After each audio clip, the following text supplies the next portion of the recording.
Hello, welcome to Julie Hall Designs. Today I want to share with you how I've taken an old pair of jeans and turned them into this fantastic zippered pouch. This pouch is part of our You Do You collection, and what that means is the pouch comes in many different sizes, just a plain pouch, so you can customize it however you want. The size that I'm working with is the 280 by 280 size, but it's whatever size suits your jeans and your needs. One of the things that I love about this pouch is that it's actually got 3 pockets, but I'm not going to really any extra work with them. So we've got the standard pocket that comes on our jeans. I've also made a secret pocket, and sorry, I'm just undoing the fly flap on the jeans, in my bag, just by sewing one extra piece of fabric onto my my front piece of fabric, so that that zipper area is turned into another pocket. And then we've got the main pocket. So I'm using a number 5 zipper. I'm loving how this chunky zipper pull works so well with the design, and I know you're going to love this project as much as I do. So let's get started. Okay, so here I've got the tools that I'm going to need. I've got my front denim that I'm using the front pair of a pair of jeans. Now what I've done is I've ironed those as flat as I can, and I've also come through and I've popped an extra piece of fabric on the back there that is going to become an extra pocket, so that if I open out the zipper, I've got a little secret compartment there. And all I've done is just stitch that to the back and then stitched it to the pocket. We are going to make sure that we do not put any rivets into the stitching area, and I'll show you how we're going to lay that out as we go. I've then taken a leg piece, and you can see why I've thrown these jeans away. They're stretchy, but they're kind of all buckled, but that's absolutely fine for our pouch.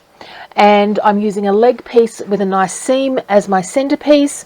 I've got my backing fabrics. The other thing that I'm going to need is a zipper and zipper pull. Now I'm using the size 5 zipper, and I'm just going to grab my zipper loader and pop that right in there. Remember, it's always fat end up first, and then load your 2 sides.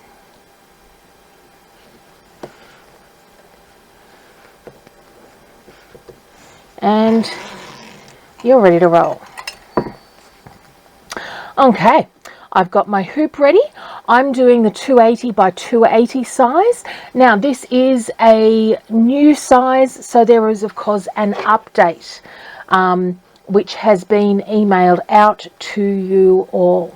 Okay, let's get stitching. So I've got my 28 centimeter hoop here and ready, and you can use whatever hoop you have, just use the comparative design for it.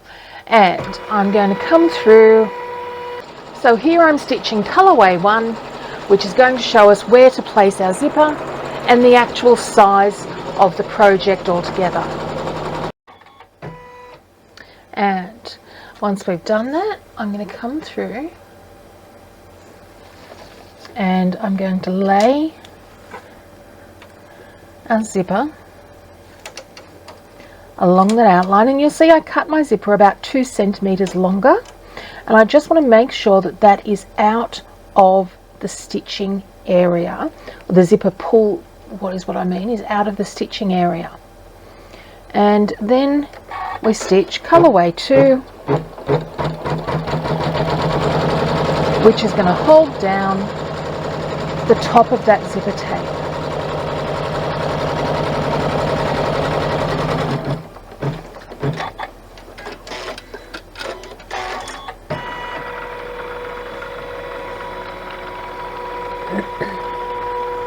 Colorway 3 is going to hold down the bottom of the zipper tape.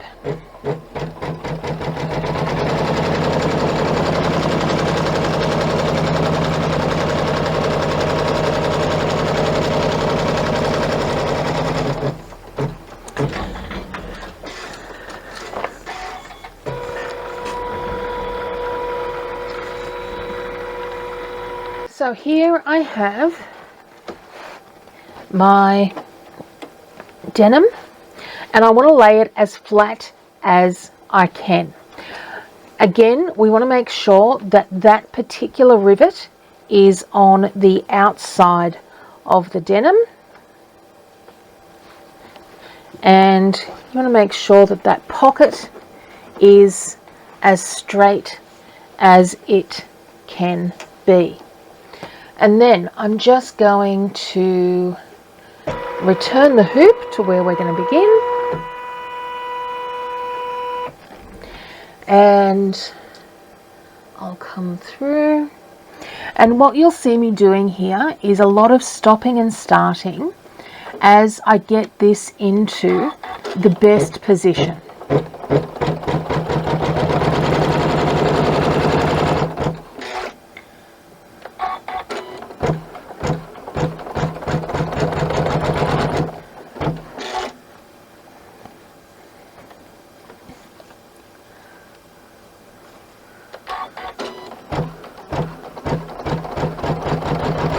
Now we are coming up over a major jump, and what I'm going to do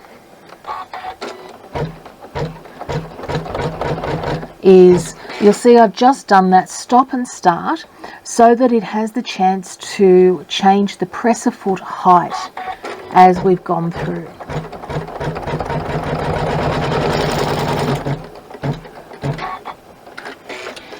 Okay.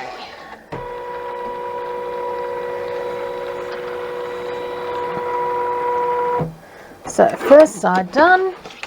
Now it's time for the lining. Lay it over that stitching, and then I'm going to use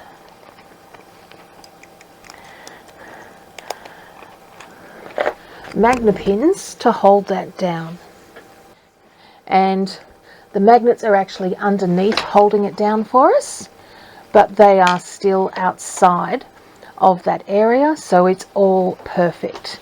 So just make sure that is straight,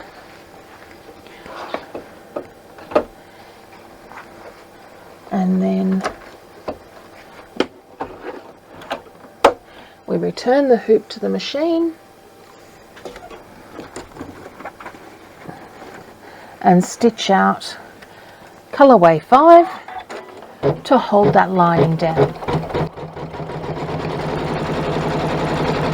And before we do any more, I just need to take those magnets off, and it's also a chance to make sure that your lining is stitched down correctly. So you just want to be able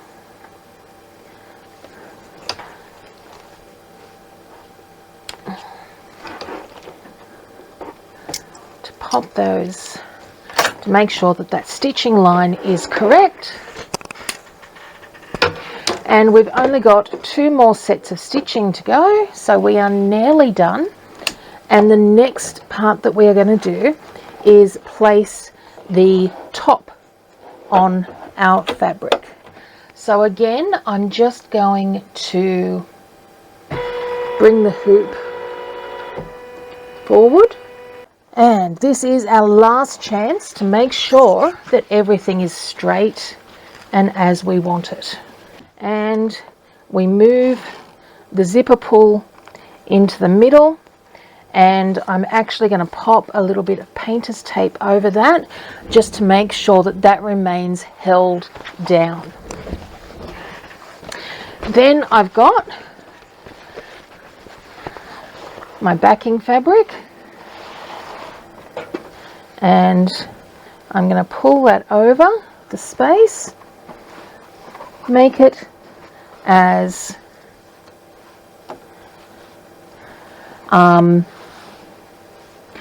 straight as I can. And what you can see here is this is the center of my hoop, and I'm just lining up that that center line as best as I can. Then I'll return and we will stitch out colorway 6 to hold that down.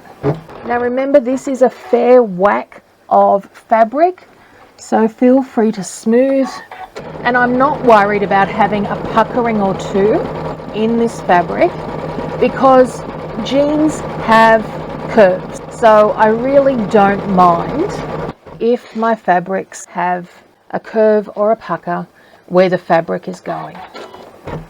So now we are up to the last color, which is our last piece of fabric. It is our lining fabric. So I'm just going to I'm going to lay it over the project. Now if you want to secure that with magnet pins or anything, go right ahead. I'm pretty secure in the thoughts that I can lay this out and get it in without any trouble.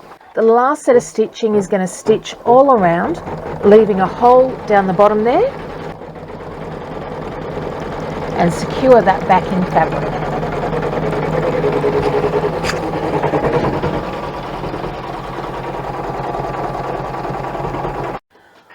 Okay, so that is our stitching done. Let's come and have a look at what we've got. So the first thing we do is take off the excess stabilizer. And then what I'm going to do is trim right the way around our project, except between these two elements, which is where our opening is. So, and you want to trim to about 1/4 of an inch. Somewhere between 1/4 and 1/2. Remember, this is seams, so really it's not going to be a big deal. We are then going to come through and turn the project so that it is lining side out. Take the time at this step to come through and poke those corners out nicely, because it makes the next stage so much easier. At the same time, we want to take out the stabilizer where it is in the zipper opening. Now we've got to close up this opening. Now remember, this opening is going to be on the inside bottom of our bag, and I'm going to close it up with my double-sided no heat basting tape. You can hand stitch this if you would like. At the end of the day, I'm incredibly lazy, and I deplore hand sewing. So I pop that in. I'm going to use my presser to come through and press where that seam is going to sit while I've still got the back of the tape on it. And then all I'm going to do is start removing that tape, and as I do, pressing it down onto the other side.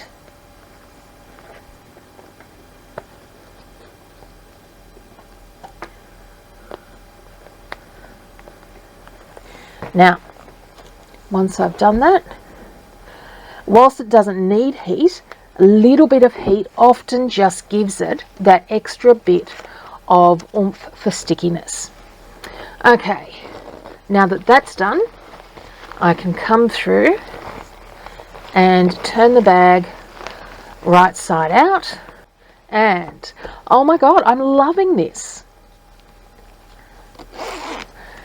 How cute does that look? absolutely adoring how that has turned out. Loving the dragonfly. I think it works really, really well. Possibly I could have gone black zipper, but I don't mind the pop on it. And loving that I can put something in here. I can put something in here. And then I've got all that space inside as well.